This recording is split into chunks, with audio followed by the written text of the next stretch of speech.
Hey, alright guys, so I thought I'd do a quick little video about a new product that I got. Uh,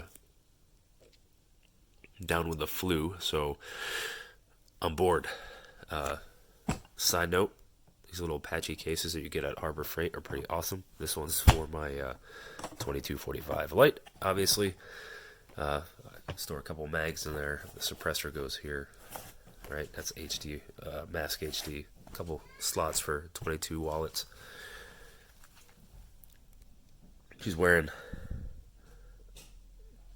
Hogue aftermarket grips, which I like better than the wood, and a Venom red dot, which is pretty awesome. Excuse me.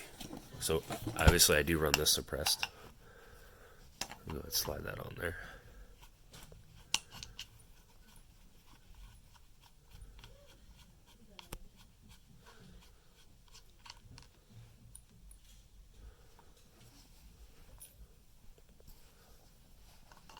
Put this down for a second. Never fails, even though I'm kind of quarantined to the bedroom, people still come in. Alright, anyway. You can see that mask is almost perfectly, sized, almost the exact same size as the barrel in this 2245 LITE. Oh, this one has the some tandem cross upgrades as well. The mag catch is been deleted, or whatever it's called, the safety, the mag safety, so I can sling this without locking it back. It's got the metal LCI, etc., etc. It's awesome. I love shooting this gun. It's only 10 rounds though. It gets kind of annoying. Don't really have that many issues with it. It's been very reliable. I think it looks better without the red dot on there, personally. And it's pretty awesome. But that's not what we're here to talk about today. It's the lead-in for this.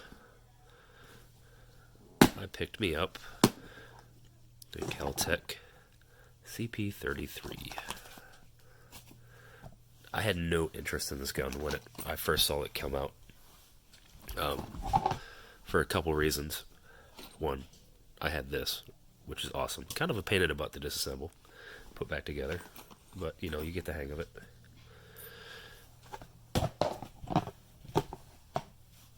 But the heel mag release, com block kind of style thing doesn't really suit my fancy, and that is super, tough to get out of there. Maybe some sandpaper and some lubricant on that. That is crazy. Look at this. You hear it rubbing. That is... Dude. Well, what about the other bag? No, just as tight. That is ridiculous. Yeah, that's gonna have to get lubricated. And I'm thinking maybe some 500 grit sandpaper to buff this out a little bit or something, maybe. That doesn't bode well. Alright. So I had no interest in this ugly beast of a 22 pistol. It kind of works like an AR. The charging handle pulls back the bolt in the inside, and it fires and everything without a reciprocating slide. The cool thing about that, and the only reason that really got my attention on this, is one, I'm going to suppress this with this suppressor. This huge rail will probably look a lot better with that Venom. Where did I just set it at? On there. But the final nail, or the final whatever you want to call it, that made me decide to buy this firearm was there's two different types of braces for this. So I have been in the market. The older I get, the more I shoot, the more I gravitate towards things that I could shoot more of and suppress more of. And by what I mean suppress more of, I mean super quiet without having to buy stupid expensive ammunition. And that means 22 and 9mm. So there's there's two different brace attachments that go on this. So I was in the market for I was looking at getting a charger takedown, Ruger charger takedown, and putting a brace on it. And then I saw this. Now, granted, this barrel is only like, I don't know how many inches, like 6 inches or something like that. Yeah, probably like 5 or 6 inches. Comparative to a Ruger charger, I believe has a 9 or 10 inch barrel. But that still makes it quite a little compact gun. This is screaming SBR, or not in this case, it won't be SBR, a braced pistol configuration, a legitimate pistol with a brace. And yeah, that's what pushed me over there. So I'm going to go ahead and put this thing together and see what she looks like. All right, there we go. I think liberals everywhere just cried a little bit. That's pretty cool. Almost looks like a freaking Tech 9 or something. So yeah, ambi safety, right? This thing is obviously empty. I wouldn't be stupid, right? The whole bottom is plastic. Through here, this whole section is plastic. It's got a plastic trigger. Never owned a firearm with a plastic trigger. Granted, I've never also owned a KELTEC. This is my first KELTEC. The entire upper part of this receiver, or whatever you want to call it, is metal. There is an M-lock section here on the bottom, which is kind of cool. There's 2 screws here that attach the M-lock section, so I'm going to assume at some point in time, if not already, there's going to be some kind of attachment that you can replace that M-lock section with. That might be kind of cool. Got the rails all the way across the top. You do have the fiber optic sights, which a lot of people like. I dislike them. I'm horrible shooting with the fiber optic sights for some reason.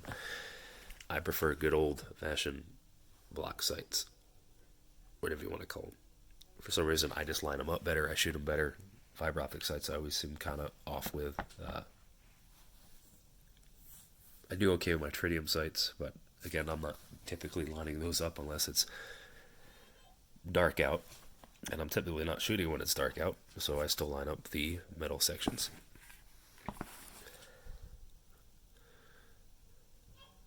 Right, there we go.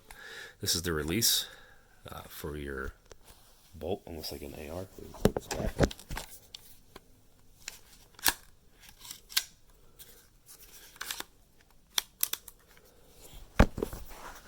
So you push it up. I should say like an AR, like any other pistol with a slide release.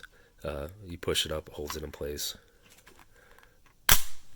Good little bit of force to take it down, but it does slam home. Well, this thing's begging for a freaking brace.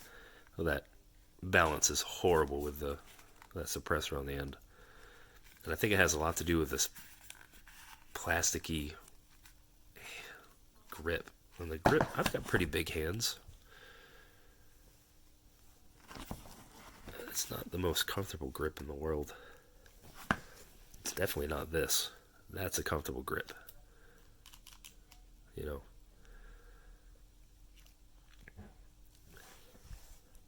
So maybe there'll be some alternative options for that, but that's kind of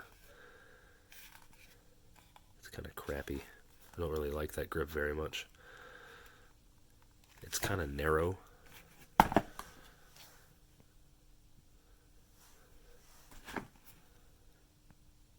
And wide. It's very wide this direction and narrow. It feels like you're holding a freaking deck of cards or something. There's the angle comparative to the 2. I guess I should do this. You know, you see the grip on this is kind of curved and stuff. It literally just, it feels like you're holding, I mean, it's plastic. It feels like I'm holding a deck of cards. It does not feel as natural in the hand or as balanced as this does. Granted, that does have the suppressor on there, but let's go ahead and take that off.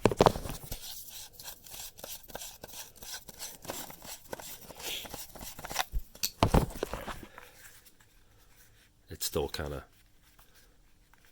front heavy.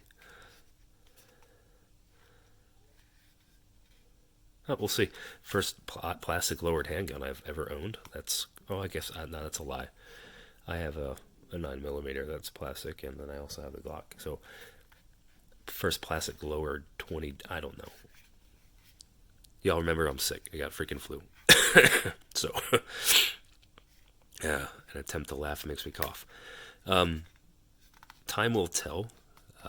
I know this is based a lot on the CMR PMR, and maybe that's just the same grip as CMR PMR.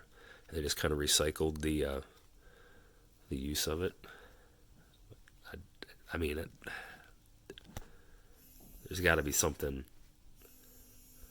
Stupid phone. Decline the call. There's got to be something for this grip. I mean, it does not feel very grippy at all. 1, 2, it's maybe it won't be bad as bad if it's braced and you're kind of grabbing the front. But I can't see how anybody likes that grip.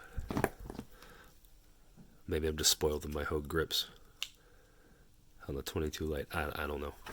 And of all the grips I've held, I definitely don't like this that much. Time will tell. So yeah, there's that. It comes with an interlock. Little KELTEC CNC incorporated. Little interlock set. Trigger interlock. Guard, whatever you want to call it. There's my receipt from Grab-A-Gun. They have the best deal on it right now. Some KELTEC swag in the box that I don't really care about. That all goes in the trash. And the user manual. But that's it. Quick look at the KELTEC out of the box.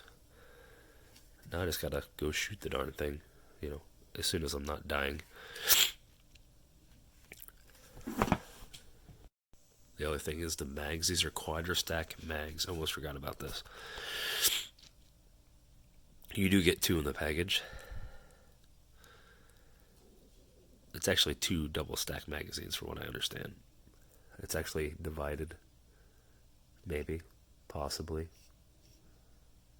Kinda.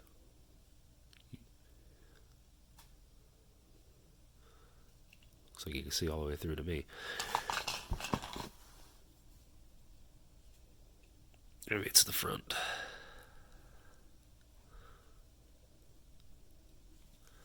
You get 2 of them. They make, or they're about to make, or someone's working on a 50-round extension, which will take the base plate and drop it, you know, about an inch or so below where the grip is, which will make taking these out a lot easier. I'm going to clean these up with some sandpaper and lubricant and see how well they work.